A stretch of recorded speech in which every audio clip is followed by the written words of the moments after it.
The Grand Liege of Linux. I accept that title proudly as I sip from my juice box. What's your favorite addition to Linux in the last 10 years? Thanks. This question comes in via email from the Lotus of House Spicy Wolf. Of course it does. P.S. The Lotus of House Spicy Wolf says, I use Arch. Poke fun at that if you want. I do want. But I'm going to save that for a different video. Hold on. Yeah. I'm telling you, juice boxes of fruit punch straight from the fridge. Life-changing. I'm trying to drink less soda. It's rough. I go in spurts. For a while, I stopped drinking soda. Right? I cut it out of my life. I cut it out of my life completely. We'll get to the question momentarily. I just cut it out. I mean, clearly it's bad for me, right? I mean, we all know that. We all know it's bad for you.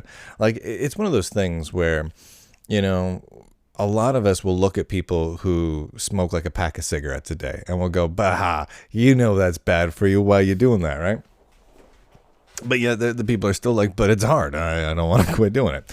And everyone's like, but we've known it's bad for you for like 100,000 years and you're still doing it. And you know, we laugh at that. But then I turn around and I drink like 18 gallons of Pepsi in a day. I don't actually drink that much, but you know, I mean, clearly it's not good for me, right? There's nothing about that's good for me. And so it's going to be one of those scenarios where pretty quickly people are going to be like pointing and going, but you've known for like your entire life that that's bad for you and yet you're still doing it. I'm like, man. So what I'm letting myself do is when I do the shows, just when I do the shows and a couple other times, I can have myself a juice box. You know what? It's not the same, but it's sweet and it gets rid of that craving. Anyway, so the Grand Liege of Linux will now answer your question. I should go around talking about myself that way. The Grand Liege of Linux will now address the crowd. So my favorite addition over the last 10 years, honestly, the last 10 years has been a real what's the right word? A mixed basket of good and bad within the Linux world. Because if we're talking about Linux, we could be referring to a lot of things, right? As far as the kernel goes, the kernel in the last 10 years has gotten a huge amount of hardware support that I think 10 years ago we could have only dreamed of. The number of devices that Linux supports now is awesome. I mean, it's becoming so rare that you have driver issues with most things. I mean, occasionally, sure, but most things, no. And so that's pretty rad. I mean, that's an amazing thing that's kind of new, right? You know, you don't have, quite so many Wi-Fi driver issues or even graphics card issues are slowly getting a lot better. That's really amazing. I mean, I love that. I mean, it's really hard to complain about that. On the flip side, there's been an increasingly heavy move towards larger, I don't want to use the word bloated, but more resource-intensive desktop environments. And there's been some good that comes out of that because, I mean, honestly, some of the UI stuff you can pull off with both the current KDE and the current GNOME are really, really nice. I mean, they're really cool looking, and they do provide a lot of usability enhancements for certain workflows, and I love that. But I do miss the focus on the lighter weight distros or desktop environments of old. I mean, I know we have XFCE and Mate and all these things. We've got lighter desktop environments, but I kind of miss that being the norm. Like I liked when that was the de facto. And when we're talking about lightweight, we're talking about mega lightweight. We're talking about like we need to go down to like CDE and XMonad and awesome and things like that. That's lightweight. Whereas GNOME, like we're talking GNOME 2 and KDE 3 and earlier and the whatnot, we're were reasonably lightweight, but they were the moderate ones. They were like in the middle, and then you can have some more bloated things. But I guess really there wasn't much more bloated than that back then. Even like Enlightenment and everything else really wasn't that bad.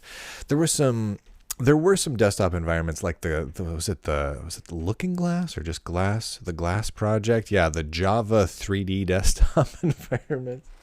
And things like that were clearly much more bloated, but were more just experimental, interesting experiments into what you could do with a user interface than anything else. So I do kind of miss that when the bar for what was bloated was much lower. I liked that. I liked that back then because I feel like we've just gotten used to running big, slow pieces of software now, whether it's our desktop environments or our office suites or our web browsers. Almost our web browsers are the worst. They're just the worst at this sort of thing, at least for the most part, at least the big ones. And I kind of miss that. So it's kind of a mixed bag there. So really the hardware enablement stuff is probably my favorite thing. I think there's also... we've had this point, and it's not really a technological change so much as a mindset and user base change. Linux desktop users have always been the minority, right? Like we just don't have the amount of users that Mac or Windows does. And so attracting commercial developers, people who are making for a profit at a company games and applications and whatnot, just was limited. Very few jumped into that, especially consumer-oriented ones. Man, I like fruit punch. Delightsome. Also, it's organic, so don't panic. But I think over the last 4 to 5 years especially, we've seen a dramatic uptick in Linux gaming, where we have a lot of AAA quality Linux game titles. And you all know me. I'm super into the free software and open source side of things for everything. But man, do I make exceptions for games. I love me some good games. And the fact that you now have so many AAA options that come out for Linux, most of them on Steam or GOG, etc., that it makes Linux a great gaming platform beyond just emulation and that sort of thing. And I think that's a somewhat new thing that is truly amazing, and that's quite awesome as well. So I don't know. I mean, I know those are bigger things, and I think your question might be about those big things or maybe about specific little things, but those are two really big ones for me. The other side of things is in the media production. We have improved so dramatically in media production. It's just unbelievable. I've been doing, Linux video production. Sorry, I've been doing video production about Linux for 13 years. I don't know. Audio and video production, about 13 years. And it's really just in the last 3 years that it's become really super easy. Like everything is so well supported. Like I'm using OBS, the Open Broadcaster Studio here, software here for recording everything, handling all the compositing. It's fantastic.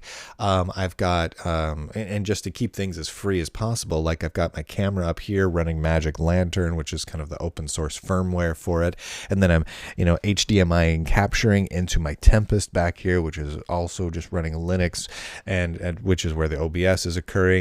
The slides you see, these kind of like little slides you see on the screen, those are all coming in from LibreOffice. It's just LibreOffice slideshow. That's all that is. It's just nice and easy for me.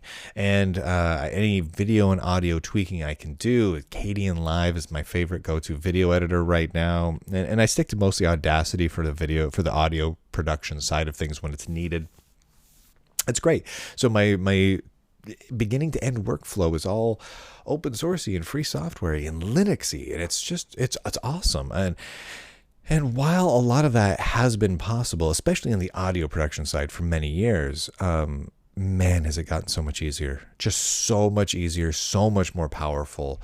And it's not just that we've been been slowly catching up to where the Windows and Mac side have been, which is true. They were ahead in that regard for many years.